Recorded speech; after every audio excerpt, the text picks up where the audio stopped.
The animals and trees in the reserve are a tempting target for farmers looking for food and the wood to cook it. I think the best way to help the animals is to make sure that people aren't too tempted. Rescue requires a holistic approach. This village, called Tembwe, is a good example. And my old friend Asia is a big part of the conservation effort.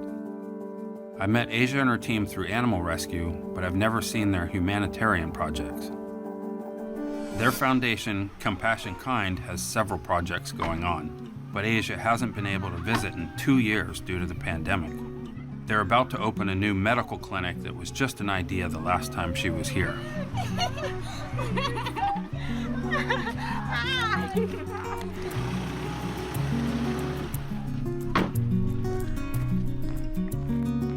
Hi, this is my friend Doug. Dad? Yeah. Oh, you're almost welcome. Hi. Yeah. Nice to meet you. Thank you. Our first program was access to clean water. Our second program was our scholarships for orphan children to be able to attend school. The Eco Stove program, as part of the afforestation program, trying to minimize the use of firewood. We still have the forests that are being maintained, the woodlots we call them. So those are the ones that are the most current right now. So when was it that you first came here? I first came in the beginning of 2014. I was working at the Wildlife Reserve.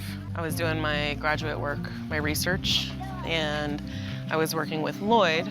He was the community liaison for Kuti. So then Lloyd and I became very close, and we started thinking of ways we could help in the area with projects. So that was the first kind of onset of everything in Tembwe. I became friends with Glitter pretty quickly after I met Lloyd. Glitter is our active director of all programs in Malawi for Compassion Kind.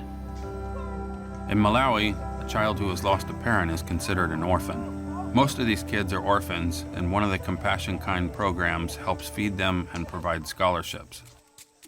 So on our left up here, we are going to be approaching our clinic building, which should be opening very soon. The last time I saw it, it was a bunch of trees and grass here. Oh, wow. It's crazy to see it.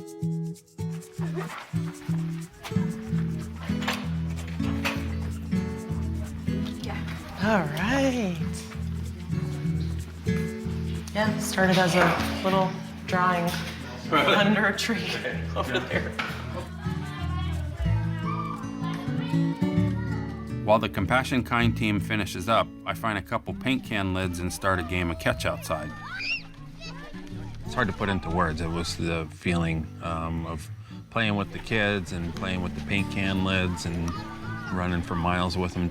It reminded me of when I was a kid. All the kids in the neighborhood would be playing and stuff like that, and that was just real similar to how I grew up as a kid, actually. This is a water well that goes all the way down, like 40, 60 meters. Yeah? So yeah, this is where everybody comes. Mm-hmm. And the deeper you dig, the more the sedimentation filters the water. So it's like amazing, fresh, clean water. Oh. Yeah. Drink out of it? I do, I drink straight up. Go for it. You gotta wait a turn and then go grab some. This well and many others in the area are a result of another Compassion Kind project. One of the first things I saw when I came here was broken down boreholes, run down projects that people must have had funding for, and then whenever that funding was done, that project ended. We asked that the chiefs collect a small portion from the villagers that they can put into a little safety box, so when something breaks on that borehole, they're able to fix it themselves, a solution that exists within their environment. Everyone's invested in the project. It's good, right? Mm-hmm. Told you. Every crisis I've witnessed has been tragic for the humans and animals that live in the affected area. Tembwe Village and the Wildlife Reserve are a good reminder of that, and Asia understands that both need help if either is going to survive. I consider Tembwe to be a bordering village of Kuti Reserve. The villagers have conflicting feelings towards the reserve. It wasn't always a private reserve. Once they made it a private reserve and you're cutting people off and you're telling them, no, you may not use this area anymore, it might sound easy for us, but these are people that depend solely on the resources in their area. Their entire daily lives revolve around the trees, fruits, veggies, bushmeat that is available to them. There's some conflict there for sure. So hopefully we can sort of kind of continue that liaison work between the two and help minimize the wood poaching, help minimize the bushmeat poaching, to restart the field trip programs where the children can, start going back into Kuti and learn about wildlife and why these trees are important. So I think that those are sort of the key ways for us to navigate through those conflicts. Asia and her crew never ceased to amaze me with all the incredible projects that she and her crew were doing. Heartwarming to see that they not only help animals to a huge extent, but they're helping these orphan kids as well, and with the clinic, and it's extremely beautiful to meet somebody so compassionate.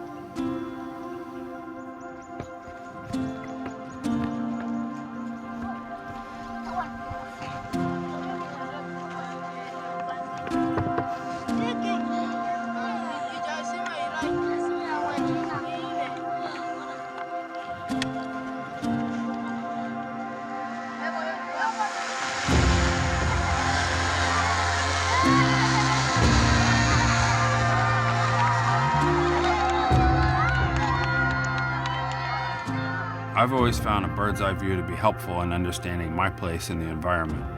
I'm not alone, but part of a bigger system. One thing I'd like to leave with my new friends is to see themselves and their home in that way too. If I can help inspire any of these kids to dream of making their world a better place, that's as good as any animal rescue.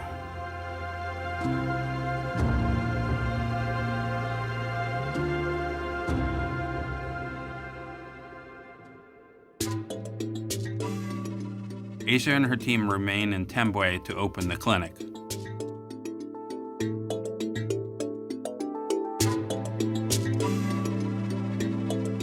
But my visit to Malawi is almost finished, so I head to the capital city, Lilongwe.